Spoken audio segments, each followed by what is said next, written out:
News.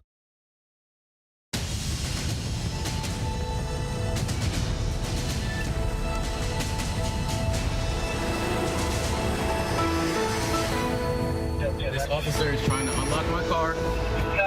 This officer is unlocking my car. They just illegally entered my car. And I'm being forcefully removed. Take a look at me. I'm a specimen right here, buddy. Sir, You've gotten on my last My nerve. hands are up on camera. All right? I'm in no threat You're to going to get your ass whooped. This incident now under investigation. Virginia State Trooper Charles Hewitt just placed on administrative leave more than a year after Derek Thompson recorded his disturbing encounter with Hewitt and two other troopers. The situation quickly escalating. Being a man known, I am no threat to this officer. I've been threatened. Watch the show. My life is in danger. My life is in danger. The driver later heard pleading for the trooper to get off his neck. Thankfully, Thompson was unharmed. Virginia State Police are now condemning Hewitt's conduct. COVID crisis in America. The virus rapidly spreading across multiple states as hospitalizations reach all-time highs. The unpublished White House document, which identifies 18 states in a red zone that should roll back reopening and mandate masks. Emotions now running high as 28 states plus Puerto Rico now have mandatory orders. And breaking news from California. The governor reveals his plan to reopen schools and why some counties will not be heading back to the classroom.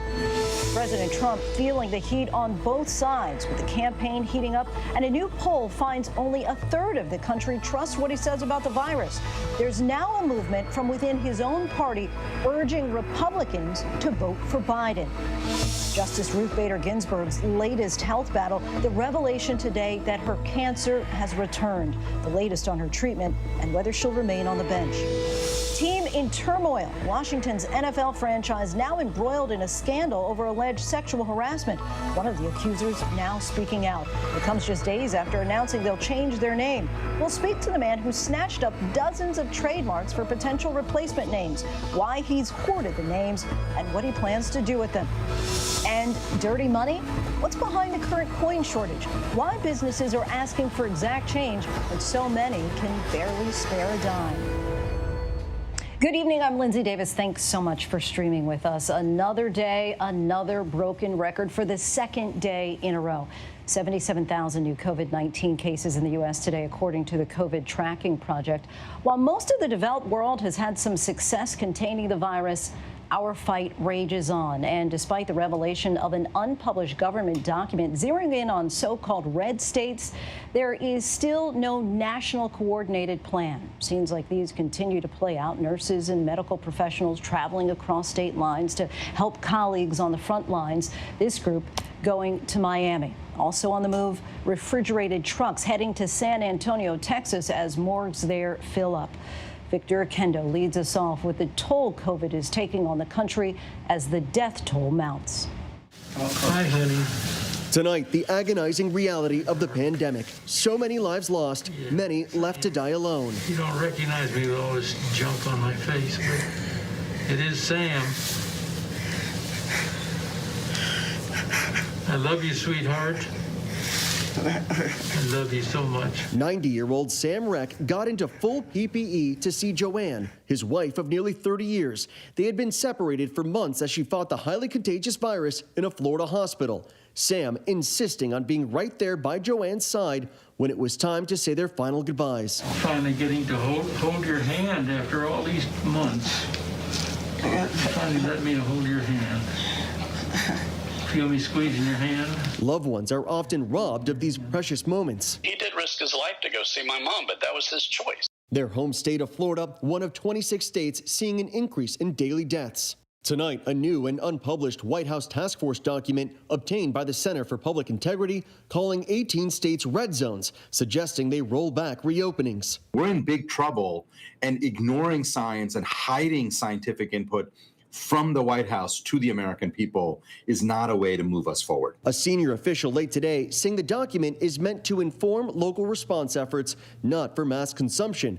Georgia is on that list. After Atlanta's mayor made masks mandatory and reversed part of the reopening, the state's governor is now suing the city. Mayor Bottom's mask mandate cannot be enforced, but her decision to shutter businesses and undermine economic growth is devastating. I refuse to sit back and watch as disastrous policies threaten the lives and livelihoods of our citizens. Atlanta's mayor firing back. The governor has simply overstepped his bounds in his authority, and we'll see him in court. Nearly 30 states issuing statewide mask mandates. Dr. Anthony Fauci urging local leaders to take action. Be as forceful as possible in getting your citizenry to wear masks. Another grim milestone in Texas. Record deaths 3 days in a row. Refrigerated trucks arriving in San Antonio because morgues are maxed out. And in Houston, hospitals are overwhelmed. We are inundated with this relentless number of patients. Staffing shortages impacting hard-hit hospitals in several states. Military doctors and nurses deployed to Arizona, Texas, and California. And reinforcements arriving on the front lines of Miami at Baptist Health. 100 nurses ready to lend a hand. It feels awesome to come out and help and do stuff that's right for the community. And let's bring in Victor Oquendo. Victor, you're, of course, in Miami Beach. Tell us about the measures taken by that city late today. All right, Lindsay, you have officials across South Florida desperate to slow the spread. In Miami, the mayor there saying that the time for warnings is over. If you're caught not wearing a mask in public, you'll be fined $50. Here on Miami Beach, they're going to start enforcing an 8 p.m. curfew on hotspot Ocean Drive. And to the north of us in Broward County, they're about to implement a curfew as well. Lindsay? And we'll see if that fine is enough to get people to wear those masks. What more do we know about that unpublished White House task force document discussing so-called red zones? Yeah, a few more details here, Lindsay. They're encouraging everyone to continue wearing masks, practicing social distancing, but they also recommend closing bars and gyms and limiting social gatherings to 10 people. Lindsay? Victor Oquendo, thanks so much for your reporting. And as cases continue to rise, we still don't have an accurate or timely picture of just how grave this crisis is, because despite the first case of COVID reaching our shores in January, there's still testing delays. In some instances, people are waiting more than 2 weeks to find out their results. And this is making the issue of how to open schools even more complicated. As Will Carr reports, California's governor is now saying more than 24 counties in his state may not be able to open at the start of the school year. Tonight in California, the governor just ordered schools, both public and private, in all 32 counties on the state's watch list, roughly 80% of the population, to stay closed for in-person classes until their numbers drop for 14 days. We all prefer in-classroom instructions for all the obvious reasons, social and emotional foundationally, but only if it can be done safely. It comes as families across the country are trying to plan for the fall during a pandemic that's now hitting more young people. 16-year-old Haylene O'Connell felt nauseous with a fever, but her family says she was sent home from the emergency room because her symptoms weren't severe. Everybody's different. You don't know how it's going to affect you. I mean, no way anybody thinks this would happen to a 16-year-old. Days later, she couldn't breathe and was back at the hospital where she tested positive for COVID. She spent 9 days on a ventilator but made it through. Her aunt says she had no underlying conditions. This is your friend, this is your sister, this can happen to you. With a record spike in cases, lines are snaking up to COVID-19 testing sites, many sitting in hours in the heat of summer, only to wait weeks to get their results. From Florida, where some sites have closed after running out of tests, to Texas, where some families have been turned away and others are waiting up to 10 hours. It's too hot. I have no gas. I have my two girls and my husband. We've been waiting. We don't know what's going on. The line is not moving. To here in California, where earlier this week, after reporting from the front lines, it's a trend that is playing out all across the country. I set out to get a test, starting with the county's free testing sites, including Dodger Stadium. I couldn't get a single appointment. I tried Dodger Stadium and I tried 7 other locations. Ultimately, I did get a test at a private urgent care. The doctor tells me I'll get the results in 2 to 7 business days. A new study finds that every day counts when it comes to testing. After a delay of 3 days, it becomes more difficult to stop the spread of the virus. Certainly every day does count, and Will Carr joins us now from the testing site at Dodger Stadium. Will, what's the situation been like there for people, and how long of a wait is it, and when can most people expect results? Well, Lindsay, for people who don't know, Dodger Stadium is on top of a hill here. Today, we have cars snaking all the way down the hill, so people are waiting for quite some time. As you saw in the piece, I couldn't even get an appointment to get tested here at Dodger Stadium. A little bit of good news. People were able to get same-day testing today. They were able to pull up, get that test. How long it'll take to get the results is anybody's guess. It could be as long as 2 days up to more than a week. Lindsay. More than a week. And, Will, we heard about the governor of California, that he has an updated plan for reopening. Tell us about how that's expected to work.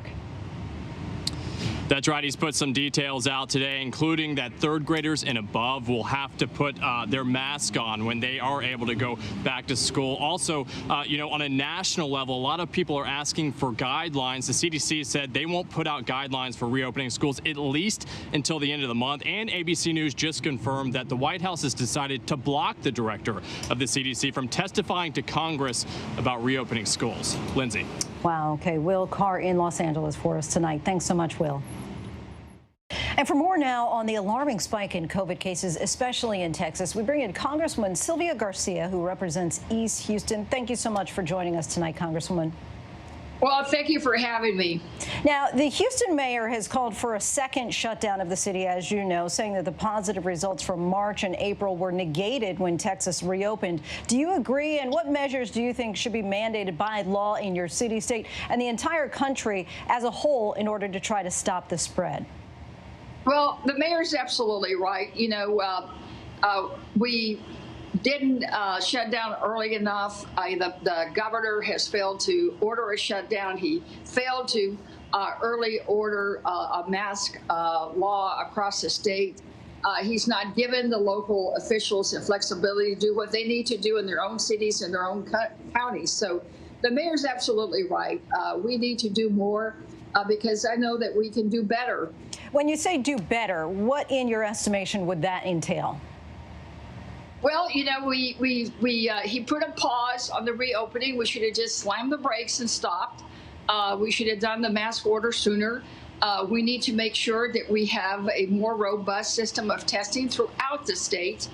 We need to make sure that people have the protective equipment, the masks. We can't tell people, put your mask on, and then people not know where to get them, and people that are in the vulnerable populations and perhaps poor don't know where to get them. And we need to make sure that we provide the help to the local governments to provide, to work on the testing, to work with the nurses and hospitals. We have a really, really sad state of affairs in Texas when, we've got refrigerated trailers going to the valley, going to Corpus, because the morgues can't hold the bodies. We have now had the third day in a row of over 100 dying a day. The third day in a row. That's unacceptable. I know we can do better, and I know we can build back better. And you sponsored the federal Wear Your Mask Act, which would require masking at all federal facilities. But at home, why do you think that so many Texans are resistant to masks? And do they have any claim to personal liberties when it comes to mask wearing? Well, it's about the health and safety of yourself and others around you. And I think that our government needs to set the example. We control our federal buildings. That's a great place to start. We should order and make sure that everyone that comes into our buildings is wearing a mask. And if someone shows up that doesn't have one, that we have them readily available. Quite frankly, I think masks should be just as available in any building as toilet paper is in the bathroom. It should not be that hard to find a mask, because it's such a simple way that we as individuals can do our part. We can then, of course, wash our hands and do the social distancing, but it's such a simple act. And I don't find that there's that tremendous number of people that are refusing to wear it. I think it's because they just don't understand it, and they don't understand where they can get them. It's like testing. There's so many sites that are free. There's so many sites that you can go the same day and get tested, but people don't know where they are. We have to do better at getting the messaging out to make sure that people can do their part.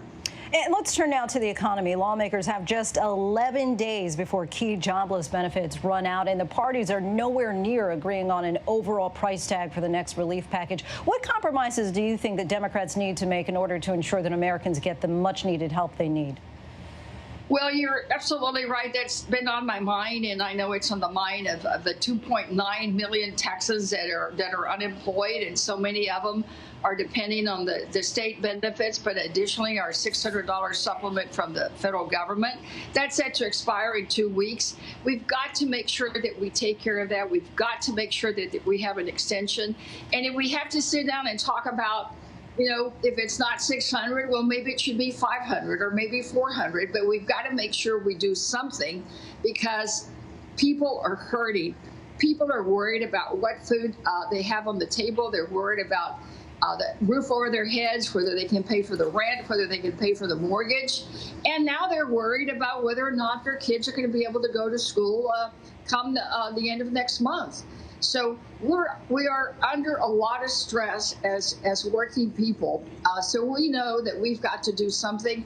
I hope we can come to some agreement. I look forward to going to Washington next week and working on these issues because I know that in my district, people are hurting.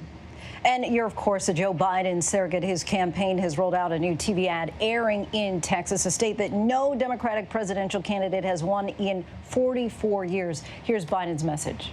This virus is tough, but Texas is tougher. We can stop the spread, but it's up to all of us to do it. We have to step up and do both the simple things and the hard things to keep our families and our neighbors safe. Wear a mask, wash your hands, stay home if you can, and socially distance when you go out. Congressman, what's your over-under on whether he can carry your state? And should he be making an even bigger push with more money and ads to make this happen? Some have said that he needs to make sure he actually even physically goes to Texas despite the social distancing. Whether or not we can ever go back to the retail politics of rallies and knocking on doors personally is yet to be seen because, again, the health outcomes are driving everything. It's about keeping people safe first. But I think the ad was great. It's an acknowledgement that Texas is in play, that we're a battleground state. And I think it was a very strong message because, again, it underscores what we can do ourselves. That's so simple. And Joe is going to be ready to build back and build back better. He knows Texas is tough. He's absolutely right. We are. But we've got to do our part. And we've got to make sure that we continue it until we can beat this thing and not slack up. And I think people are going to be surprised that Joe Biden will carry the state of Texas. Oh, you do believe that? And also, what do you make of the fact that Biden doesn't name Trump by name in the ad? I really didn't even notice it. I'm glad you pointed it out. You know, I come from the old school of politics myself, that you don't ever mention your opponent's name unless you absolutely have to, because there's no reason to. Congresswoman, thank you so much for your time. We appreciate it. Thank you for having me. And now to news that Supreme Court Justice Ruth Bader Ginsburg is undergoing chemotherapy for a recurrence of cancer now in her liver. The 87-year-old justice is the oldest member of the court, the leader of its liberal bloc, and a four-time cancer survivor. Earlier this week, Ginsburg was hospitalized for a possible infection that she said was unrelated to the cancer. Ginsburg said today that her chemotherapy is, quote, yielding positive results and that she will remain on the court. Next, to members of President Trump's own party who are actively trying to get their fellow Republicans to vote for Joe Biden in November. Our Mary Bruce talked with the Lincoln Project and two other groups of Republicans rejecting Trump in 2020 and going after him on the airwaves. But will their efforts make a difference at the ballot box? Mary Bruce has this story. At first glance, they may look like any other campaign ads. America knows Joe Biden. But what makes these ads unique? They're being made by members of the president's own party. Trump doesn't have the strength to lead, nor the character to admit it. It's an unprecedented move, brutal, blistering ads from a group of Republican strategists intent on taking down President Trump.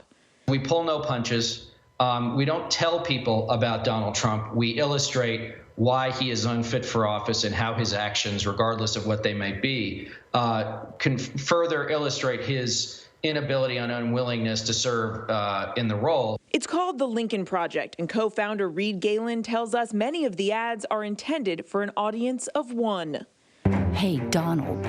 The goal, to get under the president's skin. There is no small amount of joy that it brings to upset President Trump directly. There is a method to the madness. And they aren't subtle.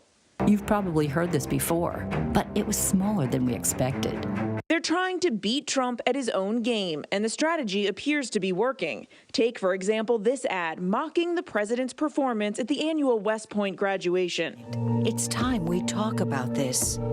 Trump is not well. Just days later, at his Tulsa campaign rally, the president went off script for 13 minutes defending that West Point appearance. Because I'm wearing leather bottom shoes, which is good if you're walking on flat surfaces. It's not good for ramps. For the Lincoln Project, that was a success. It's not about trolling the president, because as one of my partners says, if you're not trolling if you get someone on the hook. Needling the president is one thing. The big question, will any of this sway voters? The latest polls show the president is trailing former Vice President Joe Biden by double digits, but he still has 84% support among Republicans. And the president calls the Lincoln Project a bunch of losers and a disgrace to Honest Abe. But Trump's handling of the pandemic and the national reckoning on racism is clearly taking a toll on the president politically. And that's a positive sign for Republican strategist Tim Miller, an advisor on Jeb Bush's campaign who has remained a fervent never-Trumper. There are millions of Donald Trump voters out there that we can persuade still that are not the red hat wearing voters that show up to his rallies. His organization, Republican Voters Against Trump, is trying to make sure the voices of those frustrated Republicans are being heard. I voted for Donald Trump. My bad, fam. It's okay to put country over party. In fact, it's imperative to do that. If Joe Biden drops out and the DNC runs a tomato can, I will vote for the tomato can. We can help nudge them over into Joe Biden's camp using these messengers from people in their community rather than kind of wagging our finger at them. I do believe that a philosophically driven center-right party is healthy for the United States. We do not have that right now. They are now broadening their scope, targeting Republican senators who have sided with the president. Every time they had a choice between America and Trump, they chose Trump. It's not about just Donald Trump, although he is the prime target. It is about all of those people who failed their oaths of office. You'd be gutting your own party. Well, it's not our party anymore. And I guess that's what it comes down to then. For us, it's not even about the party, it's about the country. And if they succeed, what then? Some Republicans fighting for Biden are hoping for a return to bipartisanship. I believe we have a chance with Joe Biden to be at the table. Rosario Marin, the U.S. Treasurer under President George W. Bush, is part of a brand new organization, 43 Alumni for Biden. We are better than this. We as a party are better than this man who has usurped that party. I remember many Republicans used to say, I'm going to hold my nose and vote for Trump. Well, look what that got us. As she watches Trump's response to this pandemic, Marin says she's more convinced than ever that her party and the country she immigrated to at a young age cannot survive another 4 years of President Trump. And what do we have here? The greatest nation in the world on its knees because of failed leadership. We can't have 4 more years of this. Lots of infighting there, and Mary Bruce joins us now from Washington. Now, these groups are certainly pulling no punches. What's the president and also his campaign saying in response to this? Any reaction from Biden's team? Well, Lindsay, no surprise here. The president has had some choice words for these groups and some rather interesting, colorful nicknames. He has called them losers. He's called these Republicans human scum. And he's been quick to point out that many of the Republicans behind these ads, behind these groups trying to take him on, are Republicans who tried and failed to beat him back in 2016. But these groups wear these names as a badge of honor. Now, as for Joe Biden's campaign, no surprise here. They welcome this help. And in many ways, days, while Joe Biden tries to maintain a bit of a squeaky clean image, these groups are able to do what Biden's campaign can't. They're able to try and take on the president, playing his own game. They can go a little bit low and hit Trump where it hurts. Lindsay. And there's also some family drama here involving Kellyanne Conway. Explain how that's playing out in this effort. Yeah, how's this for a dynamic? Kellyanne Conway's husband, George Conway, is one of the co-founders of the Lincoln Project. He has long been critical of the president, and now he is effectively trying to get his wife's boss fired. It certainly must make for an interesting dynamic around the old dinner table, Lindsay. Yes, to be a fly in the wall, on the wall in that household. Mary Bruce, thank you so much. Thank you. And we turn now to the killing of Ahmaud Arbery in Georgia. He's the young black man you may remember who was fatally shot while jogging through a mostly white neighborhood. The 3 men charged with his murder have pled not guilty. Today, Arbery's parents made an emotional plea to the judge, and there was also an unusual request by a lawyer for one of the defendants. Here's ABC's Chief Justice correspondent Pierre Thomas. In dramatic courtroom testimony, Ahmaud Arbery's mother today pleading for one of the men charged with murdering her son to remain in jail pending trial. He did not allow my son to go home. Arbery was fatally shot while jogging in February after 2 white men, Gregory and Travis McMichael, chased him down. Arbery's mother at the bond hearing saying she's still living in pain and fear. I fear running into all the 3 of the men that murdered my son. William Bryan, who taped the shooting and allegedly tried to block Arbery as he ran, seeking bond today.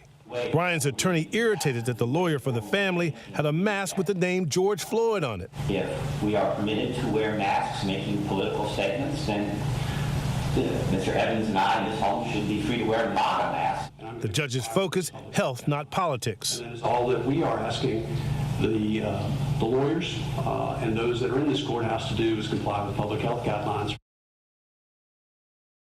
And for more now, let's bring in Pierre Thomas. What was the judge's ruling today on William Bryan? Well, he will remain in jail. His bond was denied, Lindsay. And Bryan also admits that he videotaped Arbery's killing. He wasn't in that truck. He didn't pull the trigger, and yet he's charged with felony murder. Why is that? Well, the accusation is that he tried to block this young man from leaving the scene, that he was involved in the death. All right, Pierre Thomas, thanks so much. Tonight, we're learning new chilling details about the final moments of Breonna Taylor's life. According to the Louisville Courier Journal, she was still alive after 3 Louisville police officers fired more than 20 bullets into her apartment, striking her 5 times. According to records reviewed by the paper, her boyfriend, who was with her at the time, said that for at least 5 minutes she struggled trying to breathe as he yelled for help. For more than 20 minutes, she reportedly lay right where she fell. Her family has reportedly filed an amended complaint that argues that not only did those officers recklessly break into her apartment, but they then failed to give her medical aid. The shooting is under investigation by the FBI and the Kentucky Attorney General. When we come back, an investigation into this alleged assault and threat of lynching on the 4th of July now leading to charges. Have you been having trouble getting change at a store recently? We'll explain what's behind that national coin shortage. But up next, Australia's largest city locking down, trying to contain a cluster of COVID cases. You may be surprised by the drastic measures they've implemented to contain the virus and also the disparities revealed there.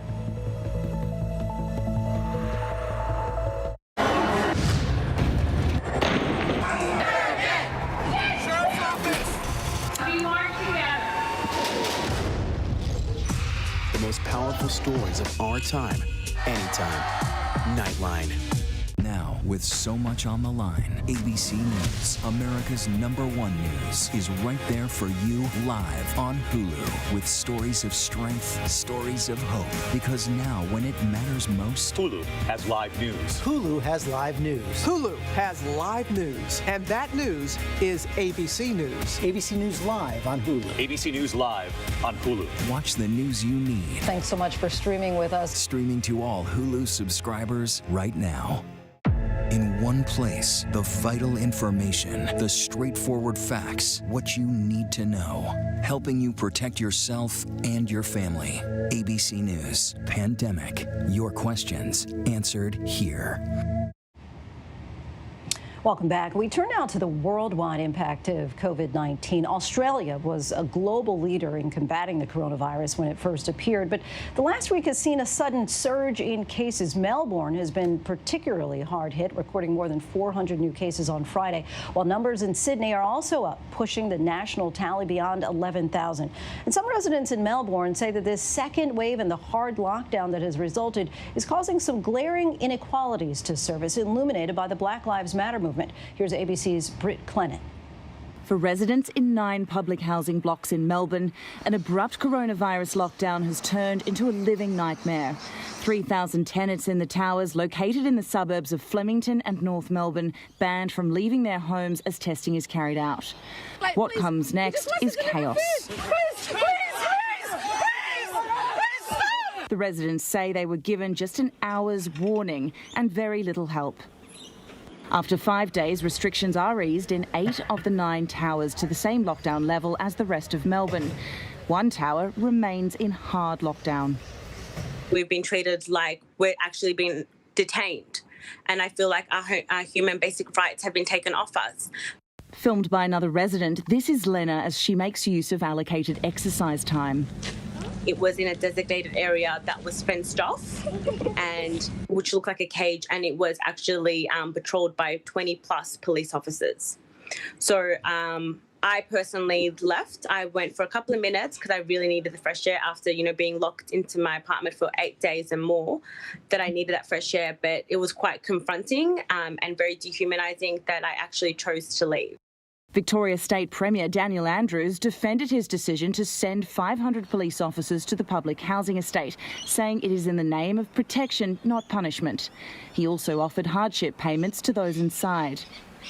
There are such numbers of positive cases, together with known close contacts, that the assumption has got to be that everybody in that tower is a close contact of someone who is positive. But as coronavirus cases surged, the Australian Medical Association warned not to ease restrictions in the rest of Melbourne. Andrews then announced a citywide lockdown. Having just emerged from a 2-month lockdown, Melbourne's 5 million residents were told to go back indoors for 6 weeks, now only allowed to leave their homes for essential purposes. This second wave hitting Melbourne in the midst of winter. According to authorities, Melbourne's fresh outbreak is traced back to hotels housing quarantined travellers, where security protocols were breached. Lena's Tower is still flagged as a hotspot. So you feel very strongly that you are being treated as if you are being detained? 100%. We are detained. Majority of us are from, migrant backgrounds. We are of disadvantaged social and economical status, and I'm just not surprised by the government's treatment towards us. Right-wing politician Pauline Hanson unleashed on the residents of the Flemington public housing towers during an appearance on Australia's Channel 9 network. The fact is that a lot of them are drug addicts. There are 3,000 people, Pauline. They've actually medication. They're getting their medication. They're alcoholics, so they're being looked after that way. What was your reaction to that? Watching that interview, I was angry. My blood was boiling that people would actually be this naive to believe her or for herself to think that, because, a lot of us come from good backgrounds.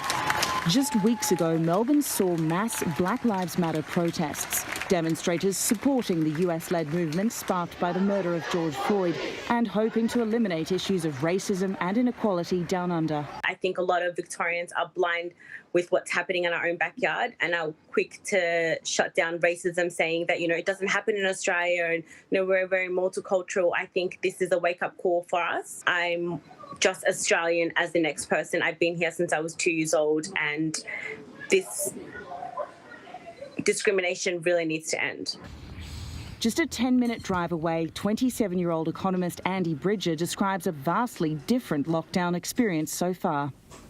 I get up, turn on my laptop, have morning meetings with my team, and then around lunchtime I will take our dog out for a walk to our local park, kick the footy, do a little bit of workout there, come home, eat lunch, do my afternoon tasks for work.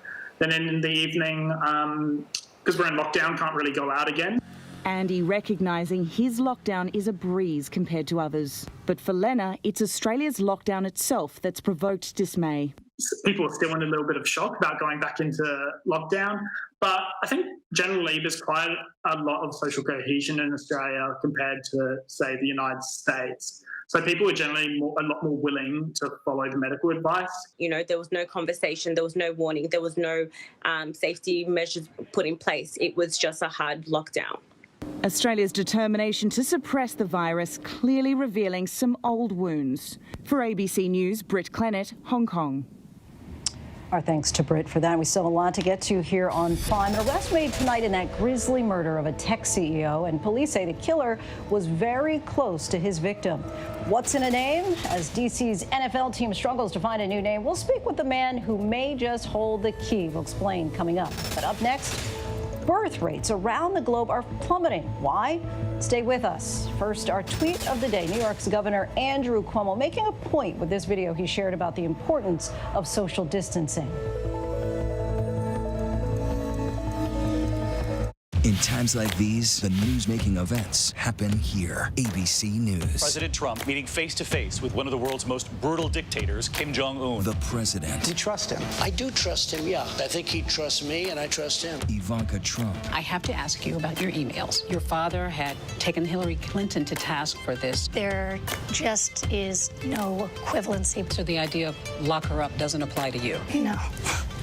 Comey. How strange is it for you to sit here and compare the president to a mob boss? Very strange. Michelle Obama. What do you wish you could tell your pre-White House self? Whew. Melania Trump. Do you think there's still people there that he can't trust? Yes. Still working out? Yes. Michael Cohen. So he's still lying? Yes. It's a big statement. And now, in a year with so much on the line, we're right there. Good evening tonight from Washington, a very busy news night. America's #1 news source, ABC News, straightforward. We all need someone who'll pull no punches and give it to us straight. No bull, no spin. Now imagine getting your news like that. Just give it to me straight. ABC News, straightforward. Another week in America, a country facing a new test now. The Wuhan airport, almost no one here. The last flight out of Rome. This is the nursing home just outside Seattle. Dozens of people were just rushed off this cruise ship. This is ground zero. It is shut down. Another ambulance just pulled out. Now they're headed to the hospital. Time is of the essence. You can see the ship behind me. This is the first time tests have been done here. Morning, afternoon, evening, late night, 24/7. ABC News, there for you. What's the most innovative daily news podcast out there to listen to every day? Well, the Edward R. Murrow Awards say it's Start Here, the daily news podcast from ABC News. Even the New York Times calls us a top news podcast worth listening to. Start Here, free on Apple Podcasts. Welcome back, everyone. New research this week in the journal Lancet says the average fertility rate is falling, and that could lead to a jaw-dropping crash in the global population by 2100. Let's take a look by the numbers. 2.4. That's the average number of children a woman will have in her lifetime, according to the study's data from 2017. Now, that's down by nearly half from 4.7 back in 1950, driven by social and educational advancement for women and greater contraception. Looking forward, that rate is projected to drop to 1.7 by the end of the century. The researchers say if the rate drops below 2.1, that's when populations start to fall, with far fewer young people able to support an aging population by 2100. Some countries will be hit especially hard. Japan is one of 23 nations that should expect to see their population cut in half by 2100, along with Italy, Spain, and also South Korea. Now, the study notes that the U.S. may see less impact, with only a 10% population decline from its peak by the end of the century. That's because net migration of younger workers to the U.S. is expected to combat the decline in fertility rates. But the current pandemic could bring a baby bust soon in the U.S. The Brookings Institution estimates as many as 500,000 fewer births next year based on analysis of past downturns, as well as the 1918 flu pandemic, with health and economic uncertainty leading couples to delay having children. And we still have a lot more to get to here on Prime. The Pentagon stepping in to the debate over Confederate flags with a new rule. With baseball season set to begin next week and with fans not allowed into ballparks, a creative solution on the issue of crowd noise. police. And more on that bombshell report. 15 former female employees accusing Washington's football team of sexual harassment and verbal abuse. But first, here are some of the trending stories on abcnews.com.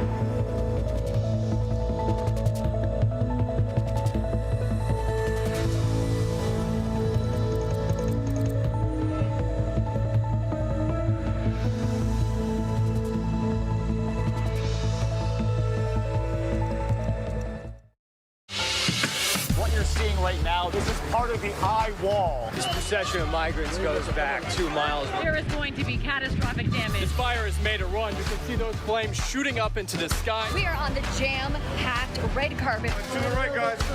So this is the 4th weekend of protest.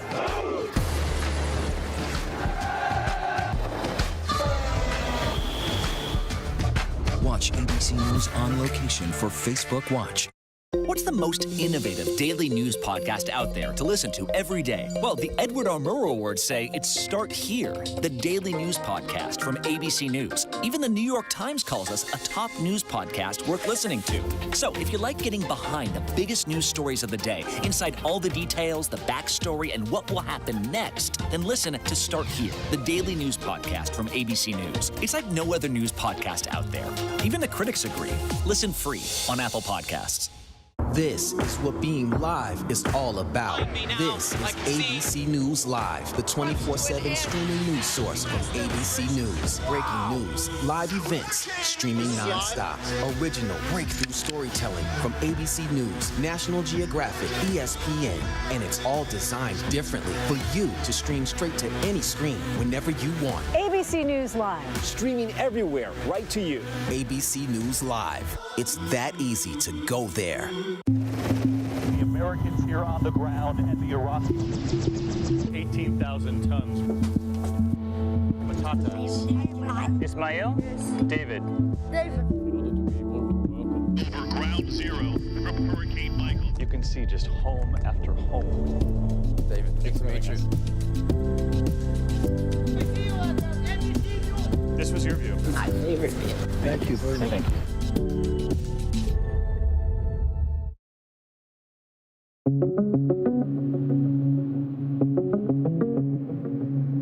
July is only half over, but it's already the worst month for coronavirus cases in the U.S., with more than 900,000 confirmed cases so far.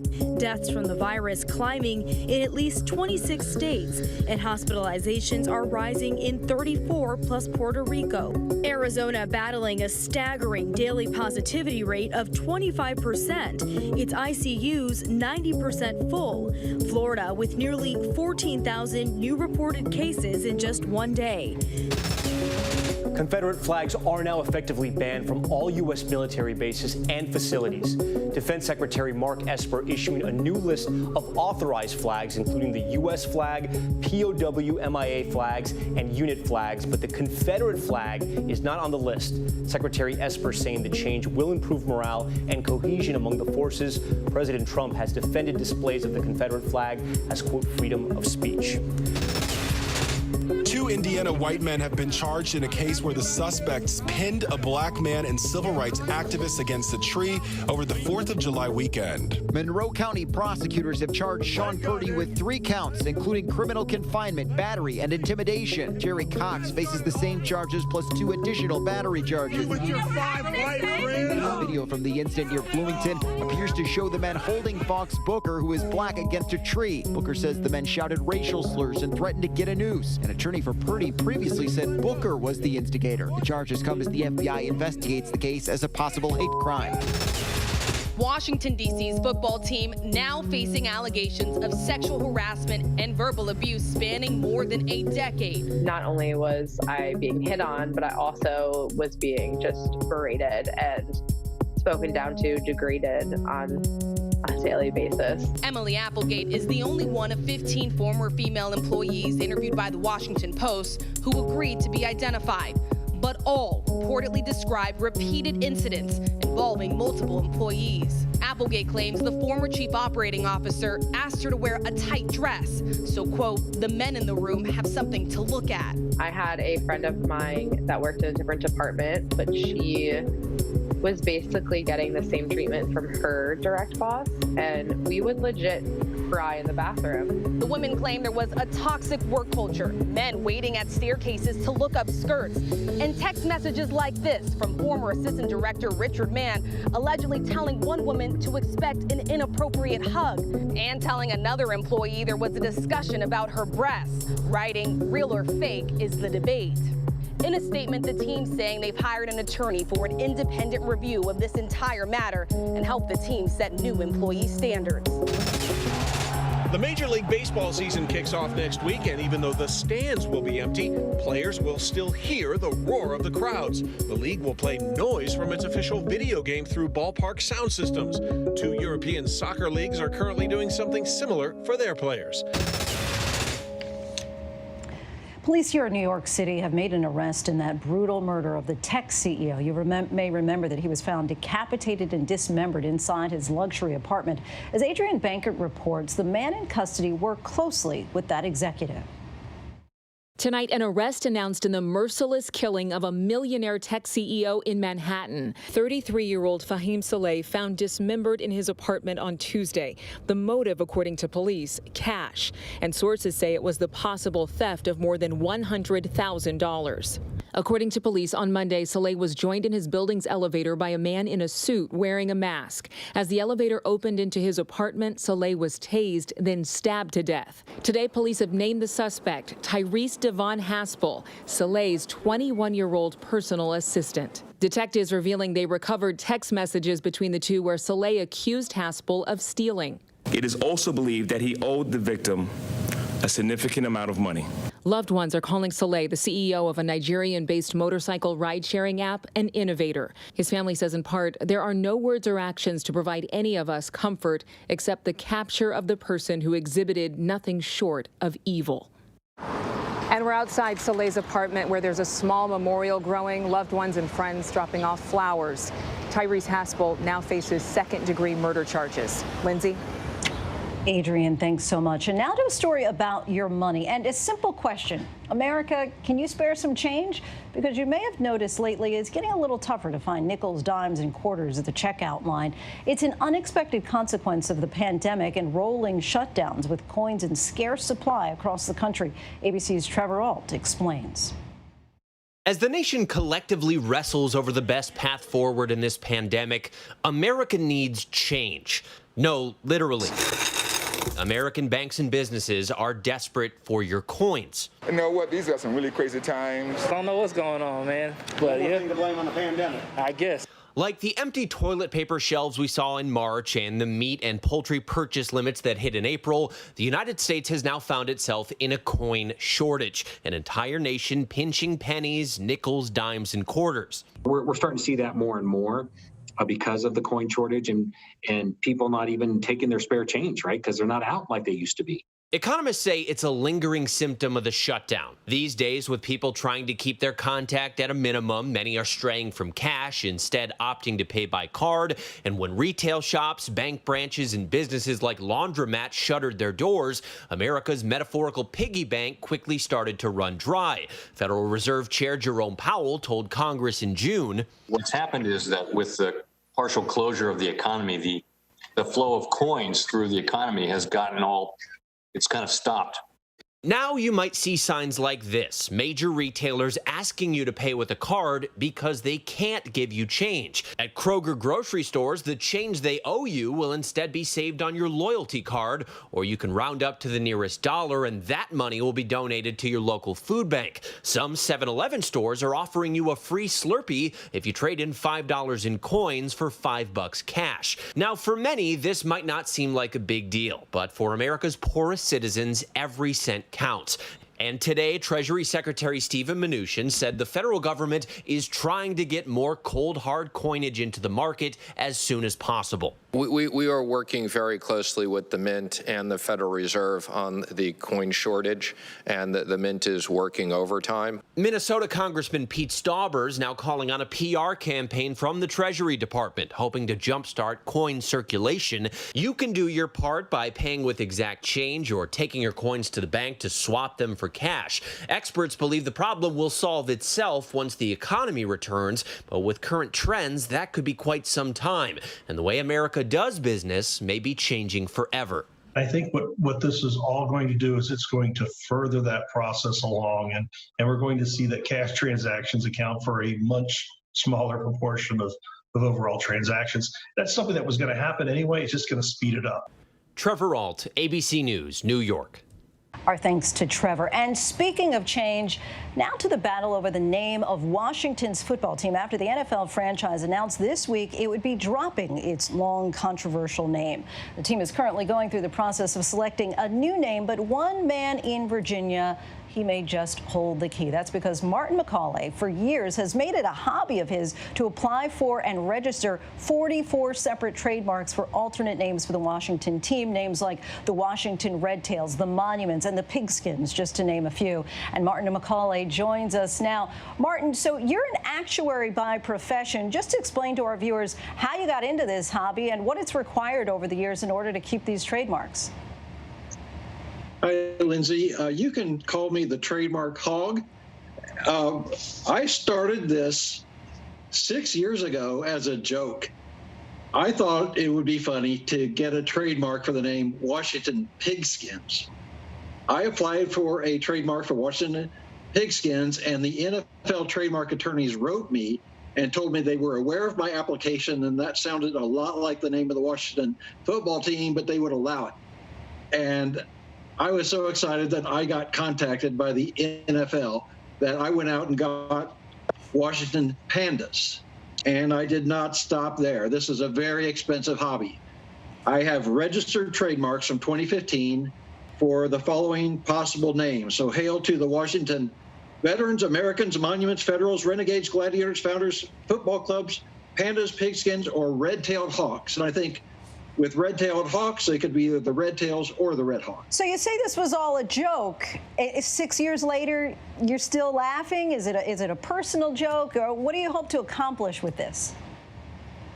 Well, trademarks expire in 6 years, and these are just about 6 years old. I was just going to let them expire. And then recently, it looked like the name was going to change. And I heard a lot of people talking about possible names, and all of those names that I have registered trademarks for were being mentioned. And then I saw that people are even betting on these names, and every one of the favorites on the odds board were names that I had. So I wrote to the NFL.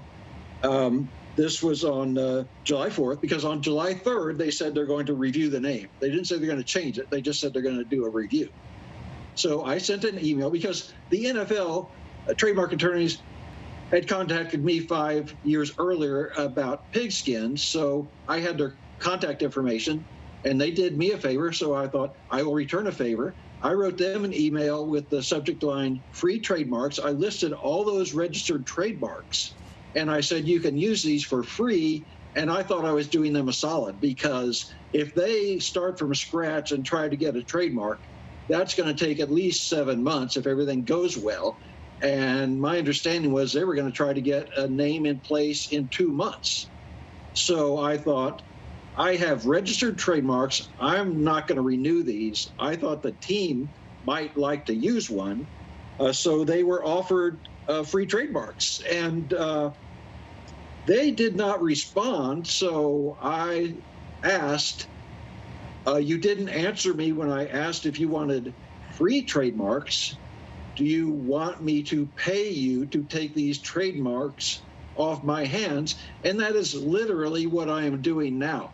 I had to reach into my own pocket and pay a $400 an hour trademark attorney to contact the team and tell them I had trademarks that they can have for free. Well, I do want them to make a charity contribution. I have asked that they make a contribution to the American Indian Graduate Center and a contribution to the unrecognized tribal communities. So you say that you've gotten some backlash and even threats from critics who say that you're holding up the process of the team changing their name by owning these trademarks. I know you disagree, so let's just clarify your position. Are you looking to sell the trademarks to the team or NFL, or you just simply want them to repay you for your own legal fees? That would be nice to be reimbursed for this $400 an hour attorney. I had the offer on the table. These were free 10 days before they changed the name, and that's still the offer. I think they should take my offer because then they would have a registered trademark in place. Have you heard anything back at all yet from the NFL or this particular team? And if not, what's your message to the owner, Dan Schneider, as far as what you'd like to see happen next? He's got my lawyer's information. He can contact him to work out all the details of how do you transfer trademarks for free. Do I assign them? Do I cancel mine? Just let me get out of the way. Tell me how I can get out of the way. They don't need to contact me the way trademarks work. They can just apply for all the trademarks using one of my names and apply for it for football games, jerseys, bobbleheads, anything. And then that doesn't even show up in front of a trademark attorney's desk for 3 months. So any time between then 3 months, they can contact my attorney and tell me, what do I need to do? I do not want to be an obstacle. So we've, of course, mentioned some of the names that you've trademarked. If you were to own the Washington NFL franchise, what would be your top pick for the new name? And regardless of the final name that they choose, are you glad that they're making the name change? Yes, it's overdue. They needed to change this racist name decades ago. And it's not just the racist names. Fans should not show up in red face paint and feathers. So the time is now. Native Americans are not the mascots. But if they do change the name, my pick would be Washington Pandas. The Pandas. Okay, you heard it here first. All right, Martin McCauley, we thank you so much for your time. Good to talk to you. Okay, thank you. And we'll be back in a moment. But first, a sneak peek at tonight's 2020 In the Cold Dark Night. It airs tonight on ABC. It's about a family's 34-year wait for justice and the authorities accused of ignoring a brutal murder.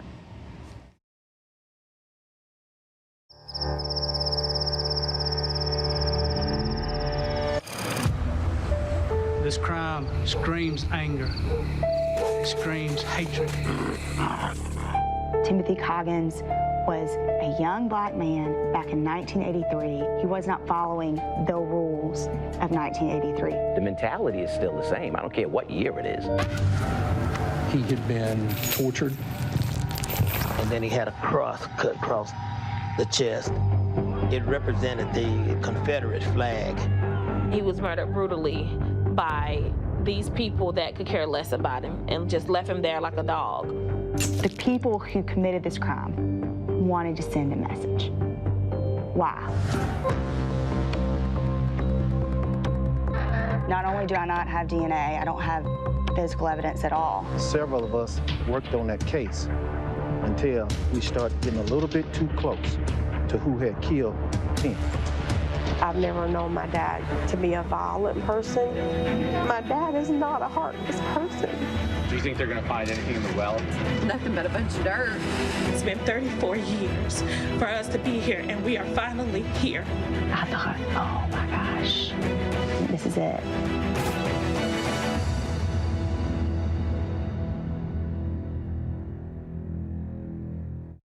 In one place, the vital information, the straightforward facts, what you need to know, helping you protect yourself and your family.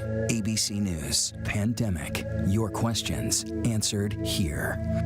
Friday nights, 9/8 Central. True crime, cinematic, real-life drama, stunning, the unthinkable.